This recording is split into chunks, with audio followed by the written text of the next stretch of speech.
গতকাল রাতে শহীদ ওসমান হাদি রাহিমাহুল্লাহ তাআলা তিনি এই পৃথিবী ছেড়ে মহান আল্লাহর ডাকে সাড়া দিয়ে চলে গিয়েছেন।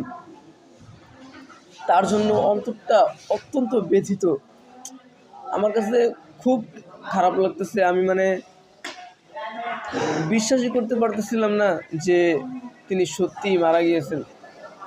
যেমন হযরত ওমর রাদিয়াল্লাহু তাআলা আনহু, ইসলামের দ্বিতীয় খলিফা, তিনি যখন শুনেছিলেন যে মহানবী সাল্লাল্লাহু আলাইহি ওয়াসাল্লাম তিনি আর এই পৃথিবীতে নেই, তিনি মহান আল্লাহর ডাকে সাড়া দিয়ে এই পৃথিবীকে চিরবিদায় জানিয়ে চলে গিয়েছেন, তখন তিনি কিন্তু এই বিষয়টা একেবারেই মেনে নিতে পারেননি।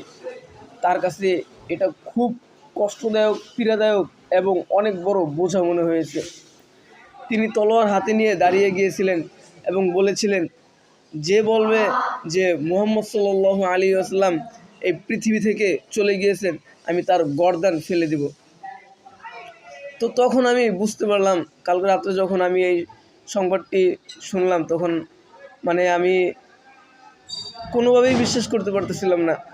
কিন্তু হঠাৎ আমার এই কথাটি মনে পড়ল যে পৃথিবী তো কারো জন্য একেবারে চিরস্থায়ী না, সবাইকেই তো চলে যেতে হবে। কিন্তু তবুও মনটা যেন কেমন একেবারেই মানতেছে না।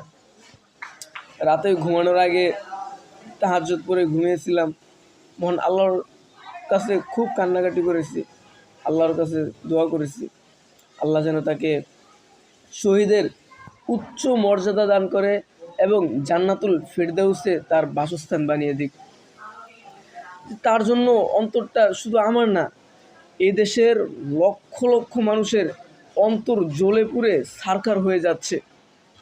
মানুষ ঘরে বসে থাকতে পারতেছে না, রাজপথে নেমে সেই রাতেই আন্দোলন করা শুরু করে দিয়েছে।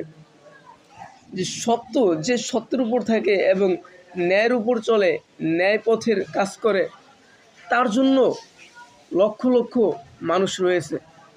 কিন্তু সত্যের ধারক বাহক হওয়ার জন্য সঠিক মানুষ পৃথিবীতে একেবারেই কম। সকালবেলা যখন ঘুম থেকে উঠলাম, তখনও কেমন যেন মনে হচ্ছে যে হয়তো শরীফ মোহাম্মদ ওসমান হাদি ভাই জীবিত আছে, কিন্তু বিষয়টা গোপন করে রাখা হচ্ছে কিনা, এরকম মনের মধ্যে একটা সন্দেহ ভাব আসতেছে। কোনোভাবে বিশ্বাস হচ্ছে না যে তিনি মারা গিয়েছেন। কিন্তু মৃত্যু তো এটা অনিবার্য। এতগুলো সংবাদ মাধ্যম, এগুলো তো